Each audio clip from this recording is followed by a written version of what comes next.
Hello friends, welcome to Unique Designers India. Today we are going to see the next stitch in our tutorial classes. As it is the weekend, I am going to teach you two stitches today, two different stitches, and you'll have more time to practice. The first one is knotted chain stitch and the second one is zigzag stitch. First let me start with the knotted chain stitch. Knotted chain stitch is another kind of chain stitch, a little variation in our normal chain stitch. Let us start in a straight line and then we can practice in a tilagam shape. So first you have to take out the needle and make a chain. The first chain, let it be little bigger in size than the normal one. Normally we used to make very small stitches, but in this we are going to make a little longer and bigger stitch. Make a stitch here, and after this make a small lock very close to the first stitch. Lock means we used to do in the sharpness position, right? Same way you have to make a small chain stitch, that is called the lock, very close to the previous stitch.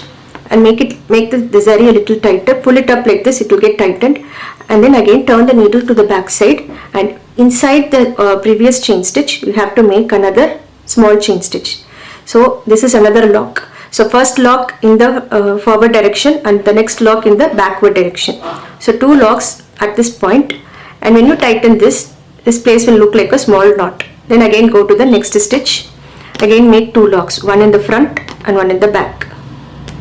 Again a little longer chain stitch,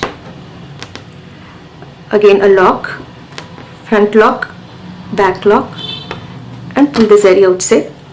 Same way you can continue to make the knotted chain stitch line. In this you can see normal chain stitches, and in between the chain stitches you can get some cute knots so that it will be looking a little emphasized and embossed.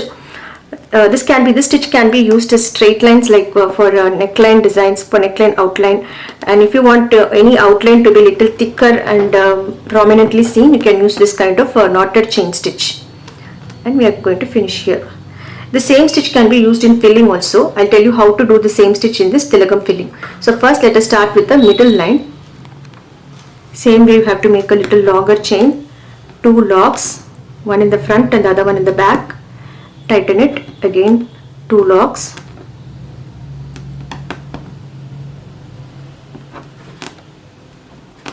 first let us finish the middle line of the tilagam. Tilagam is a symmetrical design so that you can finish it from one side and then the next side. That's why I often choose tilagam motif to teach the shapes and fillings. But the same stitch filling can be used in any kind of motifs, but little bigger motifs can be used, because in smaller motifs you cannot bring out this knot and chain and everything. Only if it is a bigger motif you can show the difference in chains and knots. Now make a knot here. You are going to finish this and make a knot here. Again take the zari from the top portion here, and now the lock should be made in this place. That is in between these two knots. These are the two knots in the previous line, and we have to make the knot here. And there's a little gap between the first line and the second line.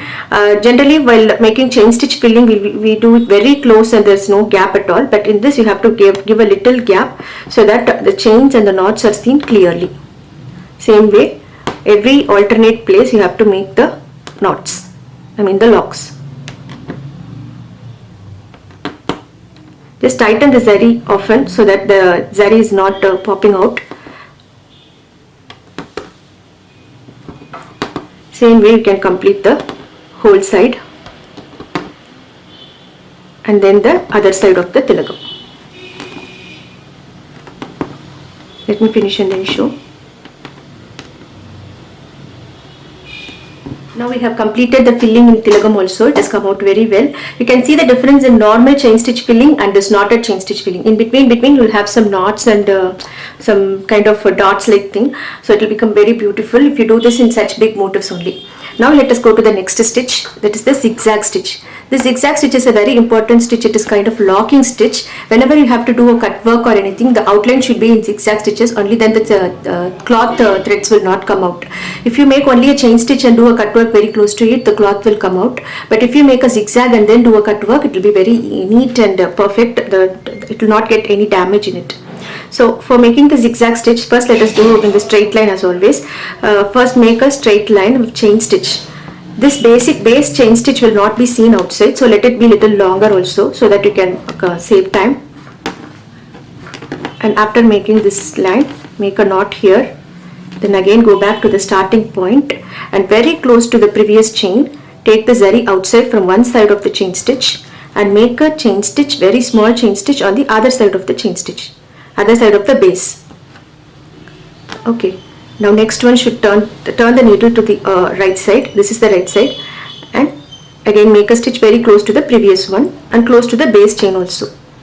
Same like this, you have to do stitches zigzag in a zigzag way on both the sides of the base chain. One stitch on the left side, the other one on the right side. Every time you change the direction of the stitch, you can change the direction of the needle also.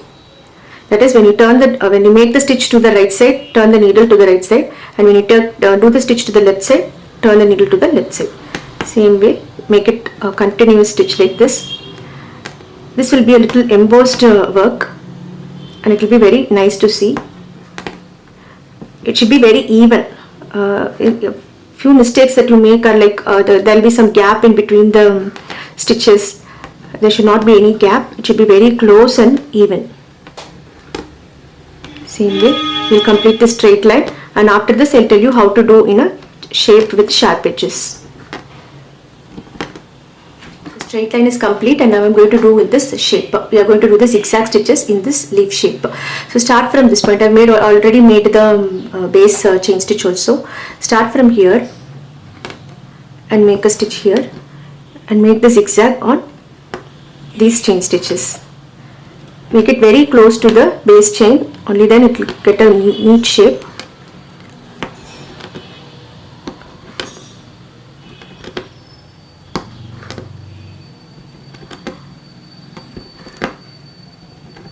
Okay.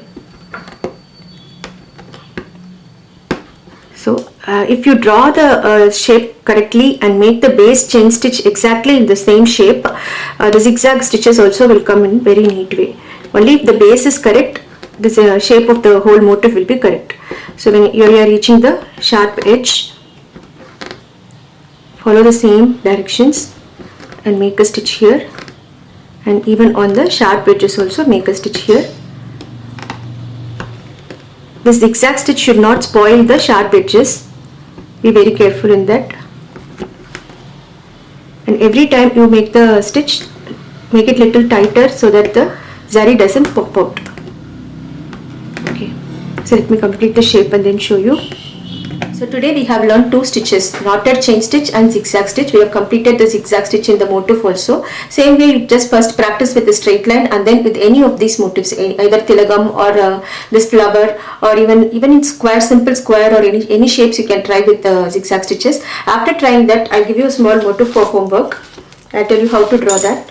I'm going to do these stitches in a mango motif. First make a small, not a very small one, a little bigger one, so that you can try the stitches, filling stitches. Make a mango like this, and then I'm drawing a flower on one side of the mango, a 3-petal flower, a little bigger one.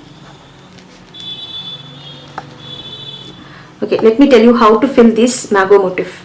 First, you have to make a zigzag outline for this portion. For this semicircle portion, you have to make the zigzag outline with gold zari. Then again, do another zigzag stitch for the petal outline. For these 3 petals outlines, you can give zigzag stitches. And after completing these outlines, now we can do the filling with a knotted chain stitch that we saw, the first stitch that we saw today. You can start with those knotted chain stitch straight lines. Just fill them like this. You can use color series also for the filling part. Same way, fill all the petals.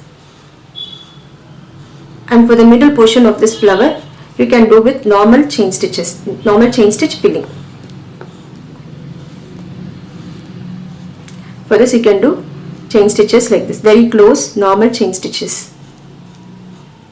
Okay, now for this mango, again you can do a double outline chain stitch. Double outline is also an important part actually. Many of you will get chain stitches easily, but making another close chain stitch to the previous one is also a little challenging work. There should not be any gap in between the 2 stitches, so that you have to practice with double chain stitches also for this mango outline. after this, finishing this outline for this double outline for this mango, now we can start filling the inner part of the mango. Just a new idea I thought. In previous days class we saw a round motif filling with chain stitches. Remember that? We are going to use those round motifs for filling this mango. Just make alternate rounds like this so that you can practice more with the chain stitches. A little bigger circles, and for the next layer make a little smaller one, and as it goes up the size of the circle should be made smaller, and you can arrange them in a random way, not in particular order. You can just arrange them in a random way and fill this mango like this. Got it? So I'm going to do what I'm going to do today is, like, I'll mark the stitches, that is in this line you have to make double line chain stitch, double chain.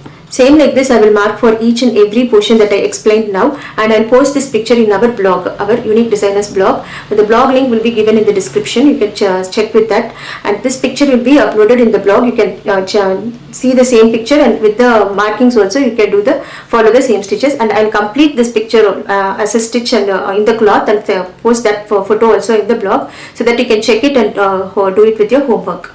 So keep practicing, and thank you all for watching. Bye.